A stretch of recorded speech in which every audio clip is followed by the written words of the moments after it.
If we have to define dance in literal terms, we would say that it's a performing art consisting of purposefully selected sequences of human movements. This movement has an aesthetic and symbolic value, which is acknowledged by dancers, performers, as well as various cultures. However, there is so much more besides this technical definition. For some people, dance is not a mere physical activity, it is a way of life. It is an emotion that brings people together. It is a creative form of self expression. It is a passion igniting in the hearts of many. Some people dance to bring joy, others do it to bring mental clarity. Similarly, some see it as a part of physical activity, while for others, it is a profession. The possibilities are limitless, and this is what makes this art form truly versatile and beautiful. The gift of dancing brings people from all spectrums together. It is universal. It is rightly called the poetry of the foot. Whenever you are stressed, turn on the music, get in sync, and let yourself loose to the ecstasy called dance. The financial repercussions on the ongoing pandemic has transitioned from hypothetical to real. This is especially true for the dance community, where a lot of small businesses are on the margins. In this unprecedented situation, they are dealing with a sense of uncertainty. Today, we would be talking about the apparent misconception around dance as an unconventional career, the impact of COVID 19 on the entertainment industry, and much more. Hello, everyone, and welcome back to the Socially Desi Show, the podcast that motivates you to live, create, and inspire. If this is your first time here, welcome. On our show, we discuss tips and strategies with our guest speakers on how to tackle problems related to personal growth, mental health, relationships, entrepreneurship, and health and fitness. So hit that subscribe button and go check out our website at sociallydesi.com for more of such content. Today, I'm joined by Nitika. She is a professional dance instructor and choreographer from Delhi. Hello, Nitika. Welcome to the show. Hello, hi. Thank you for having me on the show. It's a great pleasure to be hosting you on the show today, Nitika. To our audience who are not aware about your journey, so tell us about the origin story. What was it for you? As a kid, I always loved dancing, and I finally realized it and took it as more seriously when I was around 21, and I entered my first dance class, and that was it for me. From that moment on, I knew that this is something that I want to see myself doing in future. So yeah, that's the story. And what was it like training? Because generally we see a lot of people getting into dancing from a very early age, right? We see a Right, lot of 4 years, 5 years old getting into dance. So right, what was it for you? Because you started at the age of 21. So what was it right. like? It was like an introduction to a completely new world because I used to dance just in my room and I had no idea about what exactly dance industry looks like. Mm-hmm. So when I entered, it was like my mind was blown with all this information that was given to me, and I think as a person for me, I set like a 5 year goal for me that within 5 years, this is where I want to see myself. And if I don't, then, I'll see what I want to do after that. So for the next 5 years, I was putting my heart, soul, everything into dancing. Every penny, everything went into dancing, nowhere else. So And when was it when you realized that you wanted to take up dancing as a professional career? Also, when I was 21, yeah, I joined my first like dance lessons. Mm-hmm. But I think when I was 24, yeah, I think I was 23 or 24. So I was already training for like two couple of years. And then when I was 23, 24, I was about to graduate from my college. So I just remember this. I just remember sitting with the form that you fill after you finish your engineering, where you put all the company's name and wherever you want to go to for an interview, or Mm-hmm. whichever company that you want to apply for, for your jobs. And I remember just sitting there for like good half an hour staring at the paper, and I'm like, if I fill this right now, then this will become an option. Do I really need this as an option? And I just said to myself, no. So I think that was the moment I chose dance over my job. So that's the time I knew that I'm taking this professionally for sure. Bold move, huh? From an engineer to dance professional. Everybody was so mad at me, like, you should have at least filled the form. And I'm like, I just did not want to give myself that option, like, I don't want this to be a choice. Like, if I have chosen dance over everything, then I want to stick to it. So yeah, like, everybody had so many things to say about it, about my decision, but it's cool. I think I turned out fine. So yeah. And this is true, right, in the Indian society. I mean, in fact, I'm also an engineer. I've done my BTech in computer science. Woohoo! Welcome to the club. Thank you, thank you, thank you. So we can understand each other's, It's okay. life of misery. I'm like wiping your tears like virtually right now. I'm just wiping them off. So, I mean, this is so true because we come from a society, even though, we say that Indians have become very progressive, but I still feel that uh, there's still a major section of the society which still feels that either my kid will become an engineer or a doctor. So, taking up any sort of performing arts as a career is never actually seen as a career. It's always seen as a hobby. Okay, my child wants to dance or my child is into singing. So maybe that's a hobby that he or she can continue for a few years. But eventually, when he gets into a college, it's either an engineering college or something like a medical college, and then he'll join some IT company or some Right, government right. job. So how was it like for you in your family So, when you actually decided all this? my parents were in a shock. Like, they thought I'm bluffing. They thought 4 साल engineering में पैसे लगाए हैं, ये लगाए हैं, all for nothing. So, but there is, one more thing. Like, Indian parents generally say engineering kar lo and then figure out tumhe kya karna hai. Like, finish your degree and then figure out tumhe kya karna hai. But I think as Indian society, we don't realize that that is pretty late. So once you finish your university or your graduation, you're already 23 or 24, like, that's the age where people finish their engineering or, Yep. any graduation for that matter. And Yep. then saying ki after that, like, once you are done studying for 3 to 4 years and then you see what you want to do, that's almost like starting from scratch. You are telling your kid that, okay, you have done this degree and now you can start from scratch with what you want to do. That does not really make any sense. So true. I mean, I remember this stand-up joke by one of these comedians called Sumit Anand. Okay. He actually he actually said in one of his stand-ups that so he said society can't tell me shit now because what will society say? कि बेटा engineering कर ली bro. And then he's like, अच्छा तो engineering कर ली तो वो MBA कर लो, वो भी कर ली वो bro. भी कर ली. तो अब जो करना है करो, हाँ तो वही कर रहे हैं. Exactly. And that's I mean, that's what I want parents to understand, that you don't like, a better choice would be if you do your graduation in in that field that you're planning on taking up after graduation, so it will be cost effective, and it will be a much better choice.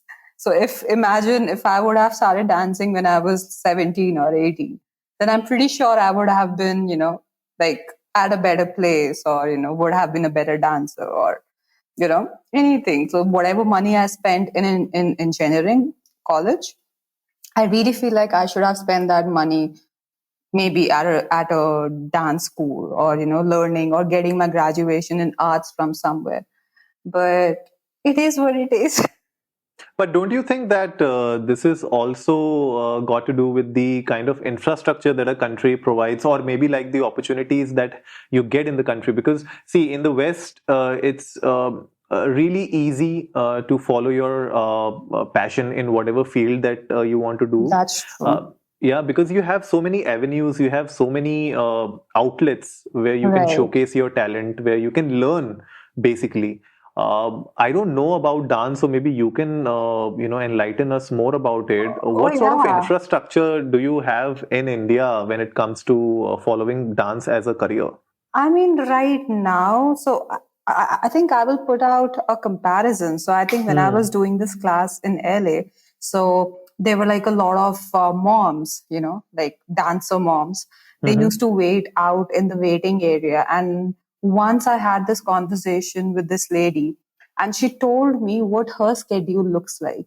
So she wakes up, cook for her daughter, and then she takes her for the vocal classes, then she takes her for the gymnastics classes, then she takes her drives her to the dance classes, then the swimming classes, then these classes and those classes. And they literally they used to drive down from somewhere which is 10 hours away. So the parents actually put in that much effort so their kid can become something by the age of 14 or 15, like by the Hmm. 16, by they hit 16, their careers are already set. Like I can't believe how much like how much effort that takes, driving your kid to like 7 8 different types of classes so the kid can actually become an all rounder Mm-hmm. and can actually pick what exactly he wants to do when he reaches 14 or 15. Like, Yeah, I guess that's the kind of exposure that it's provided in the West, right? I see a lot of these kind of avenues there, which is accessible for the right, public.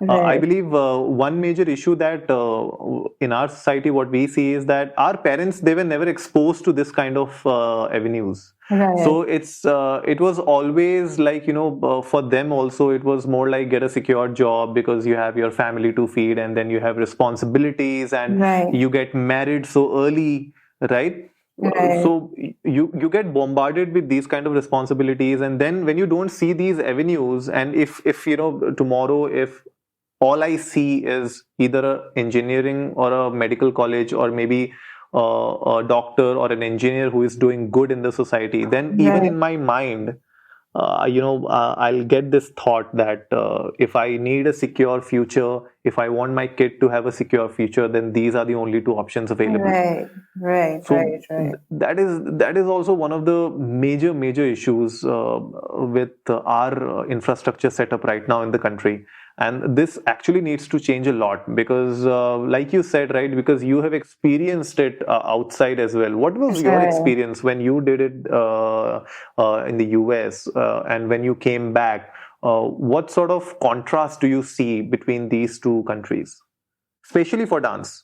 Yeah, so I feel like in Indian schools, or at least the school I studied in, we had literally zero to none extracurricular activities. So I think as Indian society, we need to give equal, if not more, like equal emphasis on your extracurricular activities as well. Like there should be swimming periods, there should be gymnastics. Like these things should not come under special, privileges. Hmm. This needs to be normalized. Like if Yeah. if the kids are having gym sessions or if they are having swimming or anything, karate or you just name it. So I think these things should be given equal attention. So that's one thing that I really want to point out because when a kid is growing up, their bodies are much more gullible. So you can mold them however you want. Like it's almost like you are trying to break a 25-year-old's body, trying to make them flexible, and then you are trying to make a 10-year-old flexible. Which one is going to be much easier? Of course, The the younger one, 10, yeah, yeah. the younger one. So these are the small things that I feel which are lacking in our society very much because It has not not trickled down to the masses, basically. right. Because like right now also in India, I see a lot of people taking efforts where they drive their kids to swimming classes and gymnastics. I mean, parents are doing it, but not till that extent, you know. So maybe this should happen more, maybe in the future. So yeah. And what sort of contrast did you see when you came back from the US and you started your career here? What's one major contrast in working there and here? That people do not try to be outside the box, Mm-hmm. because the movement quality, the dance quality, the so the point is, like, they everybody is trying to copy the West when it comes to Mm-hmm. movement or when it comes to dancing.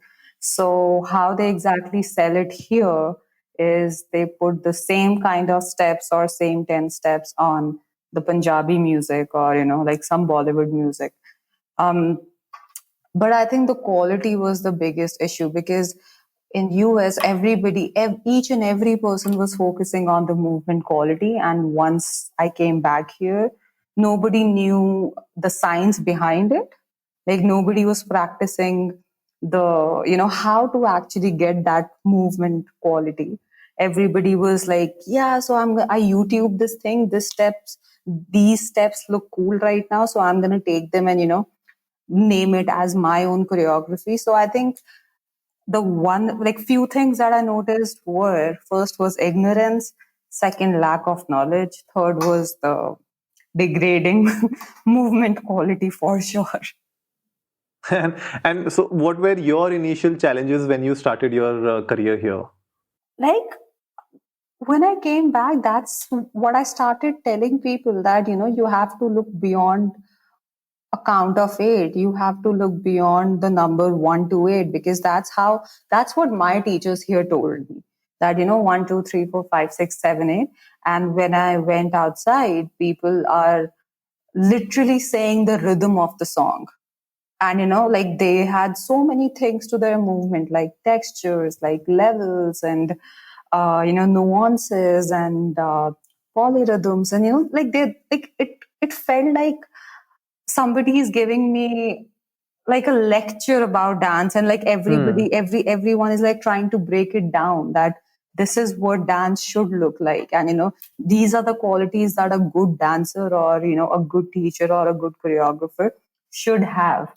So when I came back, that's what I try to do, and that's what I have been trying to tell everybody, that because here, if you enter any normal dance studio, they will surely will be like, yeah, 1 2 3 4 5.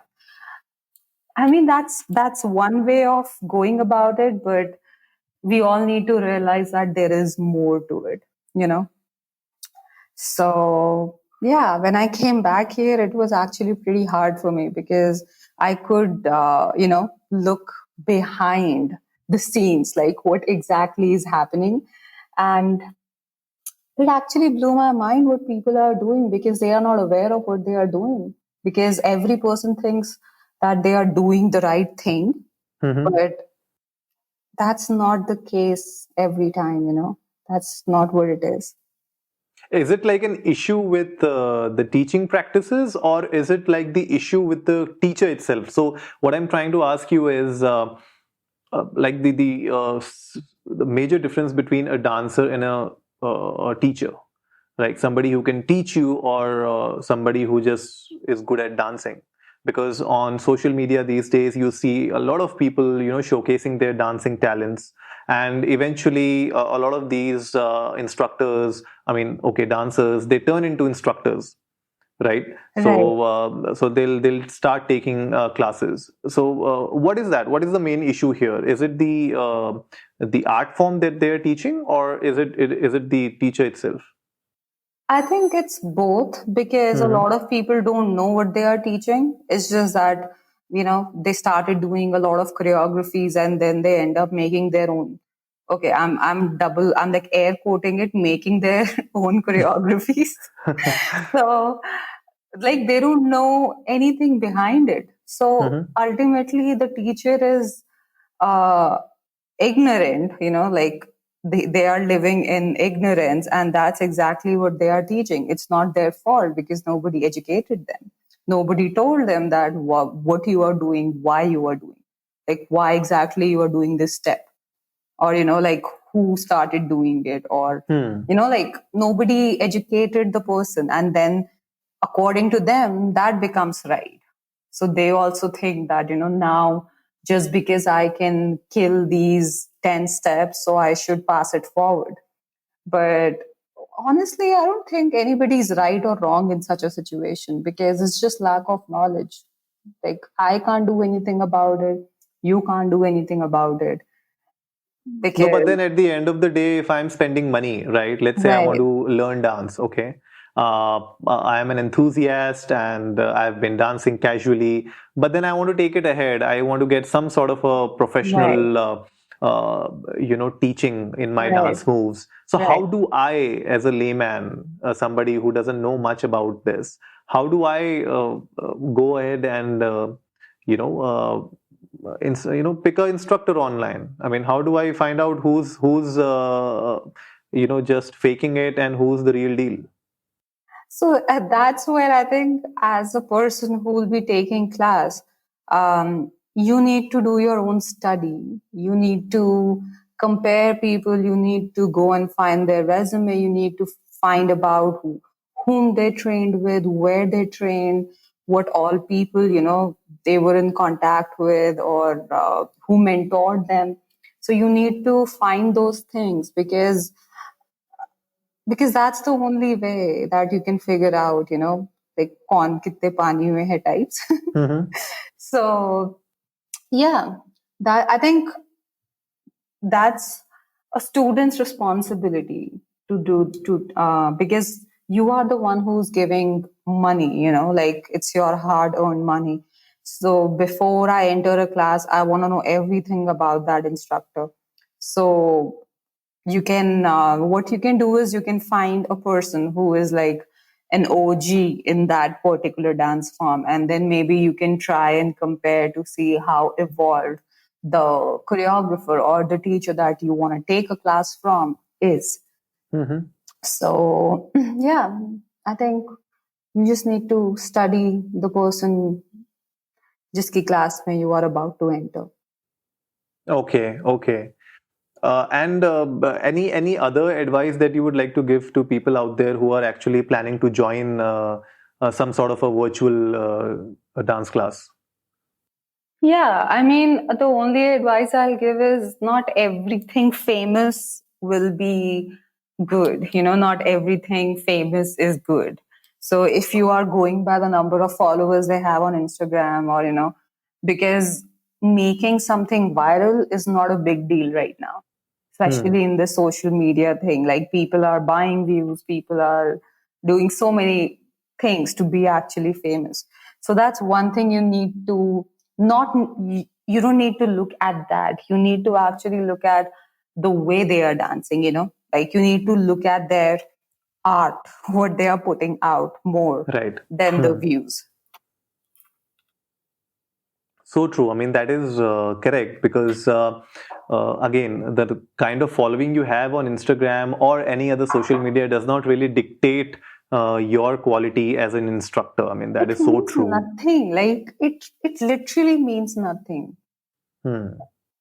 Like, your following does not tell you anything about, you know about you as a teacher, or as a, as a Hmm. choreographer. Because if I'm really good at my job, and I'm booking all the jobs that I want to book, it totally comes down to the personal choice. What if I am a great choreographer, my classes are packed, but I don't like social media?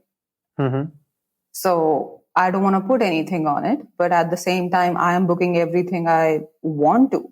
So I don't think there is any problem with it. Like, there is this one example I want to share. So there are these two choreographers. Okay. So they Mm-hmm. hardly put out anything. Okay. They hardly put out when they are teaching, what they are teaching, and all of that. So they don't do much social media shit. But every time that they are teaching, each and every time they are teaching, and it's on, some studios schedule, like these two are coming to teach, the class is always sold out. you Mm-hmm. will you will not see their class videos, you will not see anything viral about them, you will not see them giving shout outs that, hey guys, we are teaching this class and blah blah blah. You will not see any of that. And the people I'm talking about, uh, are actually Brian and Scott. So they are Mm-hmm. Ariana Grande's choreographers. So I have taken Okay. like a couple of their classes. And every class when I used to take with them, I used to go through their Instagram and, just to see what exactly they'll be teaching. So there are not many videos or anything, but every time I entered the class, it was sold out. And I was blown away that how are they doing it without posting anything? It's just because they are so fucking good, you know? Yeah, that's true. But I guess, reaching that stage where you are already a celebrity choreographer, I Right. guess it takes years and years of practice and perfecting the art form. So that journey is really important. And these days, I see a lot of people trying to find a shortcut to everything that they do online, be it, dancing, singing, whatever, Right. painting. So, what do you have to say about this? I mean, is there really a shortcut to anyone becoming a good choreographer? See, there is a shortcut for becoming a famous choreographer, but there is no shortcut for becoming a good choreographer. Like, yeah, you can be famous. No, no doubt about that. You put money in your promotions, you get those followers, you get, because India is the second largest populated country in the world. So we have the numbers.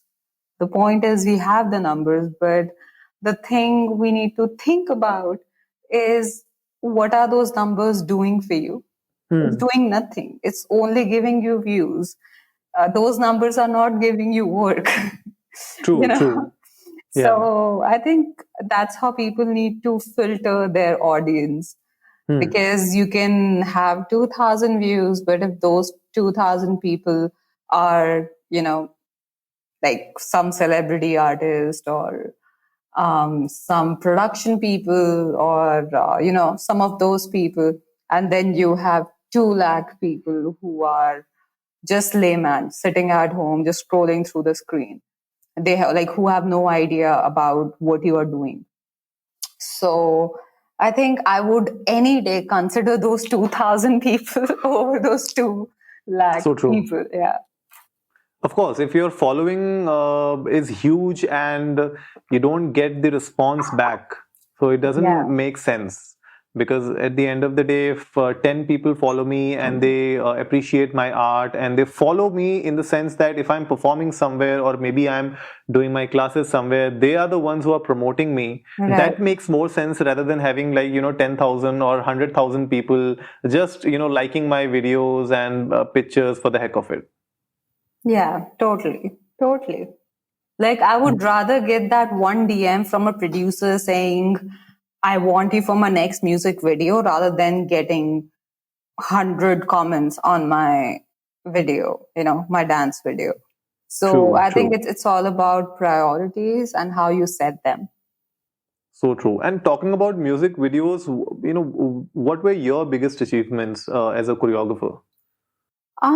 So I have done some work. So I did dance in 2 Bollywood movies as well. Which So, ones? one was, I don't want to tell you. I'm not saying I Why? will. So, one was Tamasha, one was, I think, Veere the Wedding. Then, Acha? like, yeah, I was just a dancer there. Like, I was dancing. That's Um, fine, but I'll check it out. no, Tamasha please to no. मैंने देखी है. Which song? It was in the end, it's okay. I'm not that visible because it's like a stage performance production thing. But that's the thing.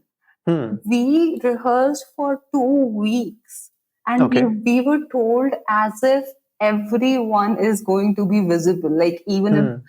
one movement goes out of place, we had to do it again. Like, that's True. how hard our rehearsals were. So everybody was thinking ki, sab dikhne wala hai, everything is going to be visible. and and then when the movie actually came out and everybody was sitting and I'm like, wait, so they fogged everything. So that smoke, the stage smoke, Hmm. so everybody was in just silhouettes and I'm Okay. like, wait, so they made us rehearse that hard for this. Like, But 2 weeks. I'm sure this would have been a great experience for you. It was amazing. It was one of the best experiences for sure. And And who then was choreographing that? uh, Ashley Lobo. So he was like one of my first mentors. So Mm-hmm. he was choreographing the song. And Okay. then I also ended up choreographing for Z Music. One of the videos is gonna come on VH1. So yeah, I was doing all of that. I That's did, great. That's great. yeah, I did choreograph one ad film as well for Jabong. So yeah, that's what I've been doing. And what's the difference when you work for a movie set and when you work for a commercial for Jabong? What sort of difference do you see in both the working style? It okay. So when you are on the movie set, you are literally under the director. So if Imtiaz is saying get up, like Mm-hmm. you just have to get up, like, and the shoot went on for I think 3 to 4 days. So in 3 to 4 days, we were sleeping on stage, we were eating on stage, like we were not doing anything else. Yeah. So I think, yeah, it's all about getting that one shot right. But when it comes to things like music videos or ad commercials, the one I did for Jabong, it was you are given a time limit that you Mm-hmm. just have 12 hours on the set. Do whatever you can to make it the best. So we had so many glitches when we were filming because kabhi lights ja raha hai, kabhi somebody is not walking right, kabhi model Mm-hmm. ready nahi hai. So so we had so many issues. But so we had this overnight shoot. So we Mm-hmm. started at 7 p.m. and then we had the set till 7 a.m. in the morning. And I still remember we were like rushing through each and every model, just trying to make them work, because it's all about, when you're doing a ad shoot, it's all about the product. So we were trying to, it's how you can make that product look better, like Yeah. Mm. how can you make that product wanted by the audience, like you need to present it a certain way. Correct. Yeah. So yeah, that's the difference. It's all about the product. It's all about that, all that jazz. And then on a movie set, it's all about getting that one shot right. No matter how much, how long it takes, you just have to get that one shot right. So I still remember Ranbir and Deepika's kiss. That took almost one day. Mm.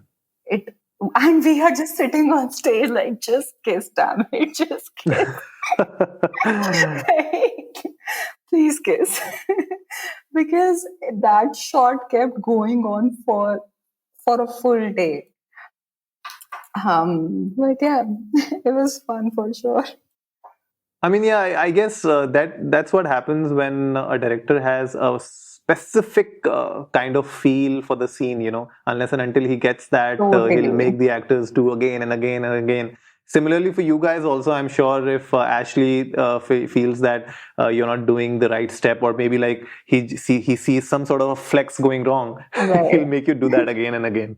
Totally, totally. And Imtiaz is a sweetheart to work with, because Hmm. he never screamed at any of us. He never did any of that. He's just the most calm and composed person I've ever seen or worked with. So, like, very calm, not saying anything, not shouting at anybody, calmly telling everybody what to do. And I'm like, okay, this is a nice experience. No, I'm sure it would be. And so you started your own, you've started your own venture as well, right? In Sync. Yeah, I did. And this is what we actually also wanted to talk about in the episode, especially the impact of COVID on the entertainment industry, and Right. specifically coming to the dance industry. What do you feel? What sort of impact has this made on the businesses and on choreographers? And since you have started your own venture, Right. what was it like when you started it? See, it's disastrous because Hmm. studios are shutting down. Like the one of the studios I used to teach at, that is shut now. Yeah, Okay. so a lot of people are losing jobs, a lot of people are losing their livelihood, that's for sure. So COVID needs to go. Like, it has to leave. Because because right now gyms are also shut, I guess. Yeah, so the non-essential industry that needs to open up, because there are like so many dancers who call me every day and text me like, "Agar kuch aata hai to bata do," like if there is something, then please tell us.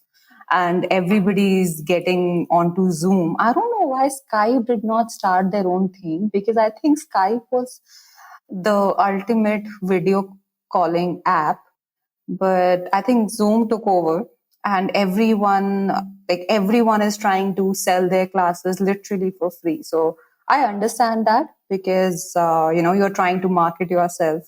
Yeah. But people who had no training, people who were dancing for, like, let's just say 1 year or 1.5 years. Uh, Literally today I saw this post where this girl said, "Teaching all styles, heels included too." But honestly, I don't blame them. The reason I don't blame them is because everyone is trying to survive. Everyone is trying to make a coin and, just stay afloat. Yeah, true. Yeah. So, but then I guess, digital platforms, they have opened up a lot of opportunities for choreographers like you, especially when it comes to dancing. Earlier, like you said, your studio shut down. Uh, Right. and initially, like in the earlier days, pre-COVID, everybody was focused on their local market. Right. So, like a choreographer in Pune or in Mumbai would be focused on their own studio, or maybe they would be tying up with some studio, teaching there from day till night. Right. So Right. they were content. I mean, they were content and they were happy with the kind of. Yeah, because it was like a regular job, like Hmm, not people like me who is a freelancer and I always very pick and choose my work, but all the studios around, everybody had running dance classes, so it was like a regular job. I would go to the studio, teach 3 classes, come back. And like everybody had a fixed amount that each month I'm going to get this much amount. And a lot of people are not staying with their parents as well. So yeah, it's taking a toll on everyone. true, but now since because of this pandemic, one thing which has come out positively is that now you can sit in Pune and actually train somebody in the US, right? Yeah. So this barrier of land has basically broken down. Right. And nobody knew. So, like, nobody knew. I mean, everybody had access to Zoom, to Instagram, to everything else, but nobody really thought that they would have to go and teach somebody on Instagram or on Zoom, Yeah, who's not even in their own country. totally. I think that's one good thing 2020 has taught us, that, like you can still function, like Hmm. how less you need to survive. Like right now, like I'm putting up this weekender program where I'm getting one teacher is from England and two teachers are from the US. Mm-hmm. So I 6 months back, I would have never thought that I'll be doing this. But now, because, like I have this option of Zoom, I thought, why not? Why can't I keep international faculty to my dance program and, have them teach? Because, yeah, I want to take full advantage of Zoom for sure. Everybody should. I mean, be it any business. Yeah. If you are trying to survive in this pandemic, and I Mhm. don't think so, this trend is going to go anywhere because it has started. Now people have understood that digital is the way to go, online is the way to go. True. So True. eventually, this is what I feel. I mean, we can discuss more about it, but what I feel is that even if somewhere down the line we get some sort of a medication or vaccination for this Right. disease, this virus, even then, even if things start opening up, you will still see the online trends, the online classes still happening for a lot of businesses because this would then become an additional source of income for them. Totally. Yeah. This has made things very accessible for people. Like, I think somebody a few days back asked me this question, like, once this pandemic goes away, will you stop taking virtual classes, or, like, will you Hmm. shut the online virtual program? And I'm like, no, I will get into a studio and I will teach in person, but I will keep this running for sure. because this gives me a way to connect with a lot of people who are not here with me. So a lot of people from literally around India, they come and take classes with me virtually. So I am personally loving it till now. The whole experience online, I think I like it. And tell us more about InSync. In sync, yeah, that's my baby. um, so I was not really teaching a lot. I stopped teaching around December and January, and a lot of people were asking me, like, why aren't you teaching? Because everyone's page was flooded with, I'm teaching a free IG class. I'm teaching a free IG class. And you know how, because I'm like a I'm always out in public. Like when Mm-hmm. once your profile is open, and once you are, I won't say like a public figure, but like somebody whose entire work is around what they put out on social media. You Yeah. know, Hmm. so I felt that I'm losing it, because I was not teaching anything for 2-3 months, and something, like in February, I went through uh, a very big change in my life, which impacted me very badly personally. Mm-hmm. So, and then InSync was a way that helped me come out of it. So, I still remember in February, I was like writing down all the things that I want to cover in a training program. Okay. And because I was in such a weird and dark place, that I felt I need to turn all this negative, not negative, I mean, whatever you can say, pain, negative energy, into something more productive, because literally I used to do nothing. I stopped feeling that I need to do something.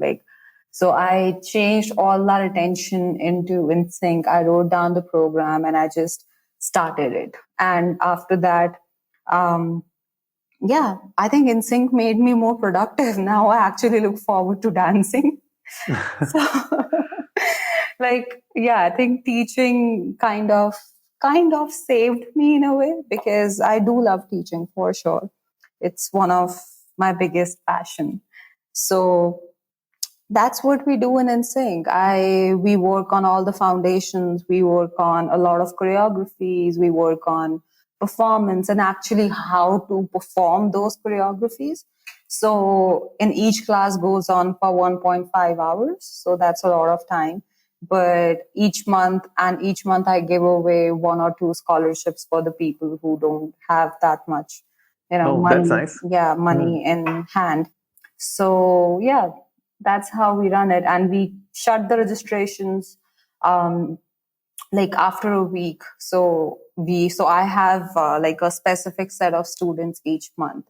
Mm-hmm. So yeah, that's how we work. Yeah, I guess that's a very nice idea of providing scholarships. So, are these scholarships like are they open throughout the month, or you have a specific time for No, taking no, in no. They scholarships? are they are just open for a week. So Mm-hmm. once we finish a month, then I Mm-hmm. take 1 week's gap, and that's the time period people can send in their videos for scholarship, and then Okay. we announce the results like at the end of the week, and then they can join the classes for the next month, like that. Ah, that's nice. Yeah. That's nice. And we also wanted to extend this offer to our socially desi listeners out there. Yeah, come So, I join mean, me. yeah, I mean, definitely people who are listening to us, definitely go check InSync out on Instagram. We would be putting down the links in the show notes below. So definitely check that out, and also check out Nitika Lohia on Instagram. Especially what I liked about this program is since you can apply for a scholarship, and also you have some other offers going on, right, for your programs? Uh, Other offers as in?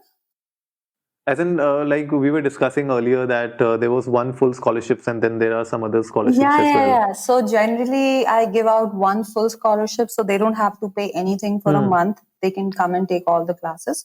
And one is like 50% off, so they can pay just the half the amount of the scholarship, Okay. um, like the entire program, I mean. And then sometimes when people text me that, ma'am, we don't have that much money. So I personally Like personally, I text them and I tell them that, they can just pay this much amount. Okay. So that's like a very small gesture, Hmm. token kindness or whatever that I send out to people. Yeah. And the whole idea of bringing in the international faculties, because I don't want to say that I know everything as a dancer, because that's not True. true. Yeah. I'll be lying if I say, just come to my class, I'll teach you all. That's not going to happen. I'm still learning, so I get all my friends and my teachers, like people who inspired me along the way, and I ask them to come and take classes and mentor them as well.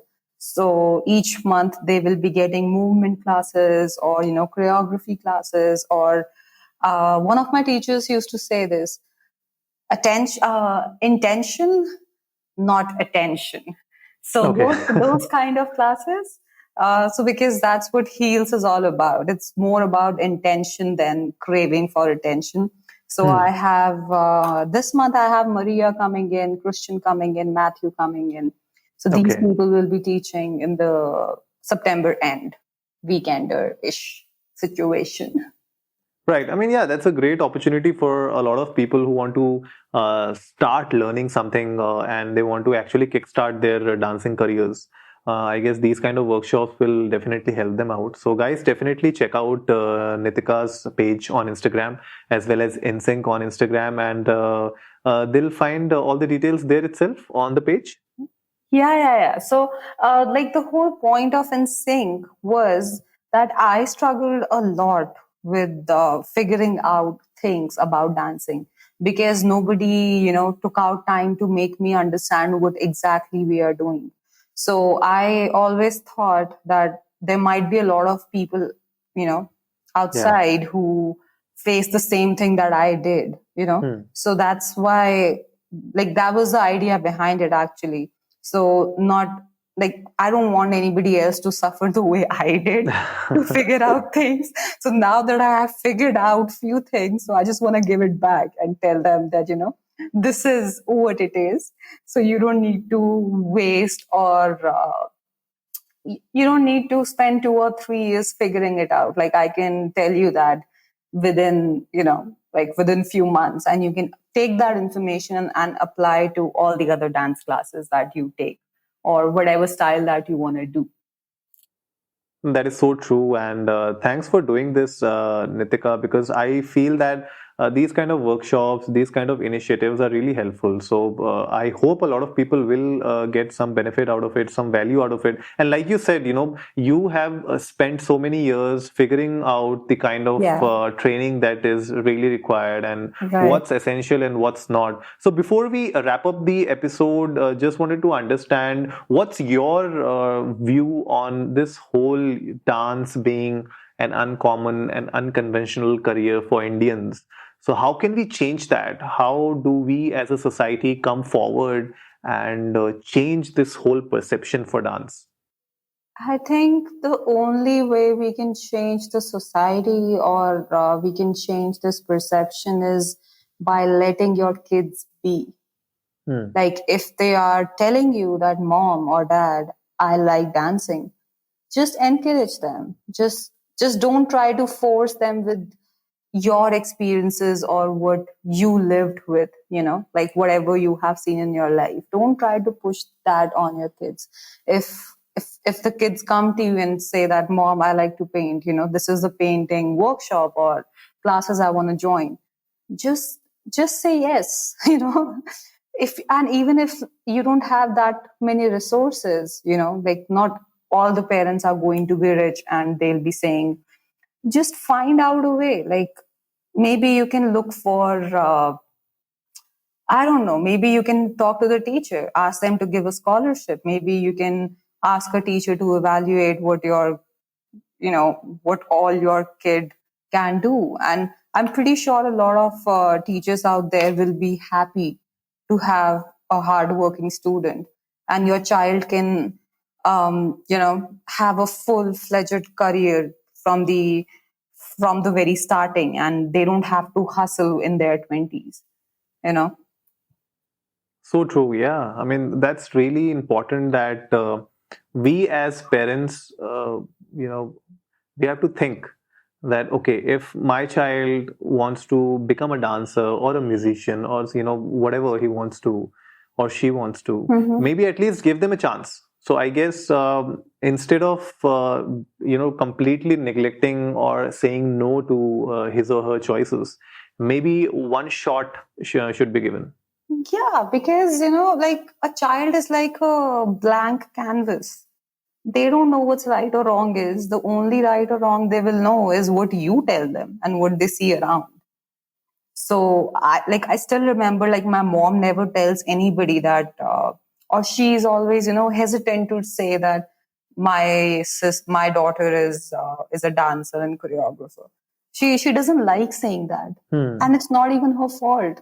The fault is the environment she grew up in. You know, so I don't blame her, and sometimes I just give her looks that why are you like, why can't you just say it? And then she tells me कि हम लोग ऐसे बड़े नहीं हुए थे.